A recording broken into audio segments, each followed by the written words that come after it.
Give you a break from all the high school football coverage in Arlington to give you the only San Angelo news update you'll need to watch today. Here's what we've got. There's a trouble brewing for the area's cotton planters and a curious crash on the north side. Another crisis at the city's animal shelter. Tom Green County Judge Floyd is honored with a huge going-away party, and school is out for Christmas. Yes, you can still say Christmas on San Angelo Live. I'm Yantis Green, and this is Live.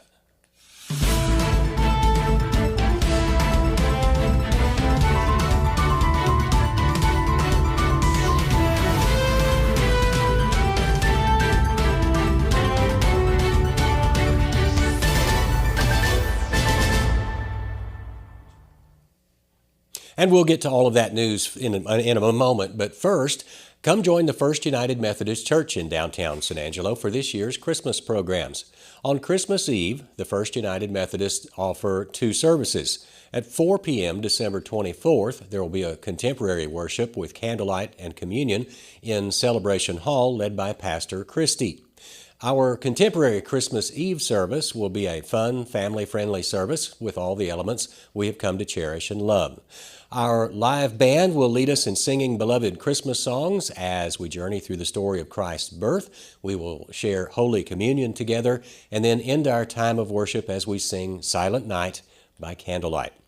If you prefer traditions, at 6 p.m. is the traditional worship with candlelight and communion in the sanctuary led by Pastor Scott. Then at 10 p.m., the much-anticipated traditional worship with candlelight and communion will be held in the chapel led by Pastor Dale. The next day, Christmas Day worship will be at 10 a.m. in Heritage Hall led by Pastor Scott. The First United Methodist Church at 37 East Beauregard Avenue downtown invites one and all to any of their Christmas services. The cotton production is at risk unless Congress acts now. The major piece of our region's agricultural infrastructure may fail, driving away the ability to deliver the region's cotton crops to market in future years. Cotton is the leading cash crop in Texas, and the state ranks first in U.S. cotton production. Cotton generates $1.6 billion for farmers with a statewide economic impact of $5.2 billion. Most of the cotton in Texas is grown in the South Plains, from cotton fields east of San Angelo and northward through North Texas and through the Panhandle. The infrastructure needed to harvest San Angelo area cotton reveals around our ginning capacity.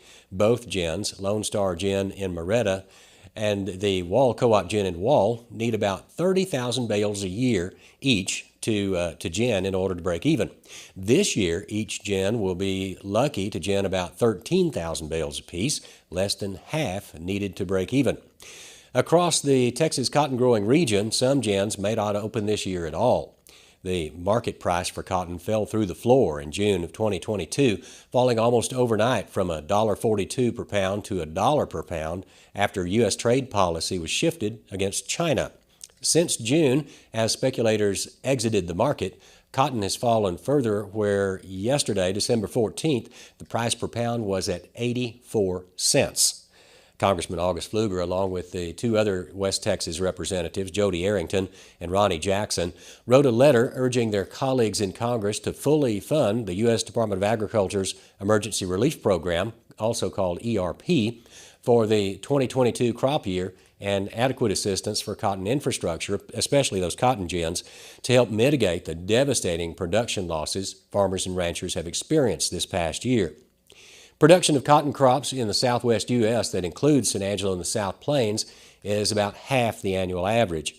If the region's gins fail, in future years when cotton crops are good and the price is right, the San Angelo area will have no way to deliver their cotton to market. For more, see the lead story on sanangelolive.com. Also, a neighborhood in North San Angelo witnessed a scary sight this afternoon after a truck drove through a number of yards, crashing into mailboxes, telephone poles, and nearly a house. According to police on the scene, at around 11:30, officers with the San Angelo Police Department were dispatched to the area of 19th and Irving for the report of a major crash.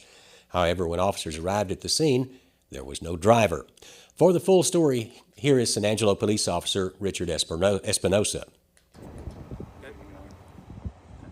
Officers were dispatched to Unit Block of West 19th in reference to a hit-and-run accident.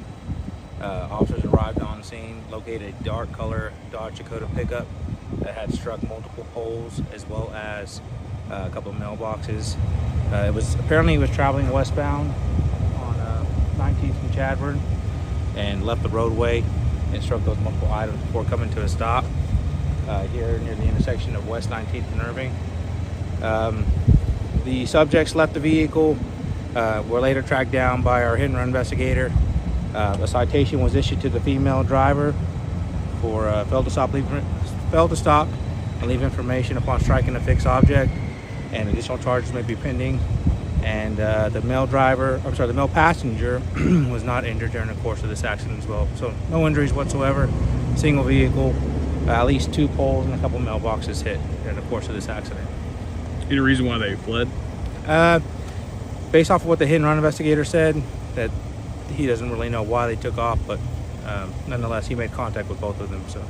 And there's no kind of chase or anything? Just they left the roadway, struck those objects, ended up at a stop here near this intersection, and ultimately just kind of walked away and went from there. So they ran before officers were even on scene? Yeah, well, we got directions from witnesses as far as who had observed the accident, pointed us in the right direction, and we were able to make contact with them shortly thereafter.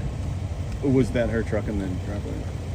The Dodge Dakota that was in the actual driveway of this residence was the one that was involved. The person that drove it away wasn't involved with the actual accident itself.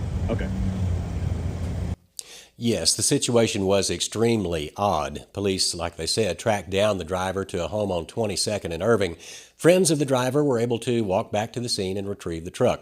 Although it had taken out 2 telephone poles, the truck still drove off. Talk about Ford tough.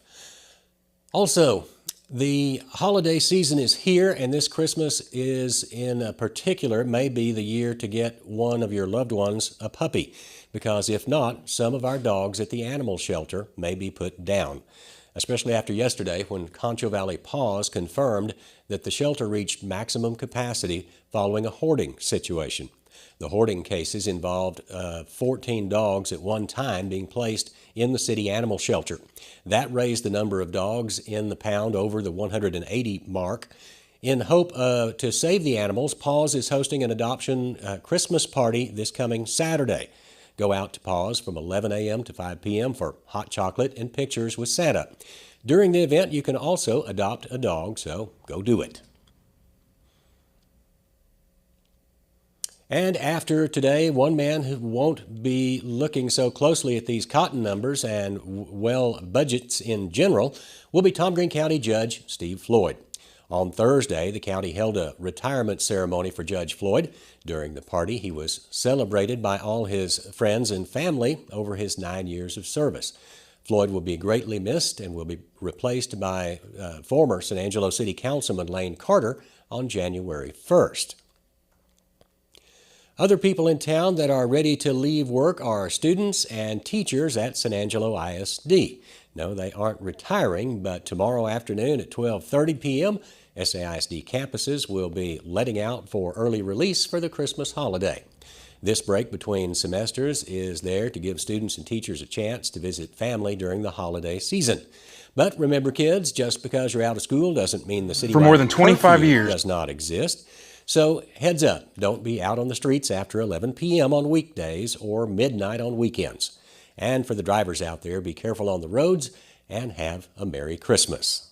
Carpetec has been serving our customers and communities with floor care and emergency restoration services. I'm Cade Simmons.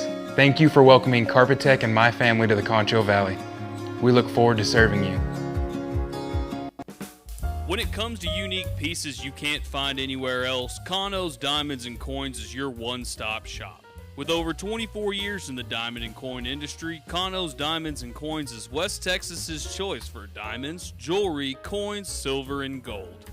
Owner Bill Kano stands by his work and offers free consultations, including estate jewelry.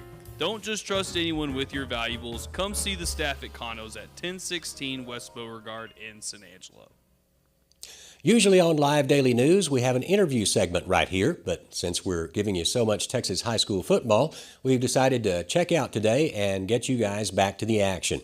Remember, the Cover One crew will be live after every game, so be on the lookout. Until tomorrow, I'm Yantis Green.